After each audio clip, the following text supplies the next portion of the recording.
ને પહેલાં રીદાની પડદીની પિન બનાવી છે. પડદીની પિન આપ કોઈ બી ફ્લાવર કોમ્બિનેશનમાં ફ્લાવર્સમાં બનાવી શકો છો, બો યા કાર્ટૂન કેરેક્ટર્સ યા ફ્રૂટ્સ વેજીટેબલ જે બી આપણી રીદાના ઉપર ડિઝાઇન હોય એના અકોર્ડિંગ આપ પડદીની પિન્સ બનાવી શકો છો. પડદી અને બ્રોચ મેચિંગ બનાવવું હોય તો પડદીના પિન બનાવવાની જે આપણે ઓલ પિનના ઉપર से રિમૂવ કરું આનો આ પ્લાસ્ટિક એના ઉપર આપણે હવે અહીંયા ફેવિકોલ લગાવીને આ પ્લેન ડાઉ લીધું છે જેનામાં કલર મિક્સ નથી. આ પ્લેન ડાઉ લઈશું, એના ઉપર આ ફેવિકોલ લગાવીને આ પિન સ્ટિક કરી છે. પહેલાં તો થોડી પ્રેસ કરી છે, અંદર ચાલી જશે. એના અંદર ડવ આપણું સોફ્ટ છે.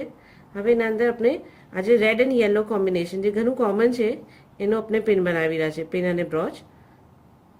આ બી ઇઝીલી સ્ટિક થતું જશે. એના ઉપર ફેવિકોલ અને ડવ સોફ્ટ છે આપણું. આ પોલન્સ માર્કેટમાં ઇઝીલી અવેલેબલ છે. આવા પોલન્સ, આ પોલન્સને આપ ડેકોરેશનમાં યુઝ કરી શકો છો. આનાથી ઘણું ફાઇન એક લુક આવી જાય છે કોઈ બી લમાસા આઇટમ યા કોઈ બી ડેકોરેશનના અંદર.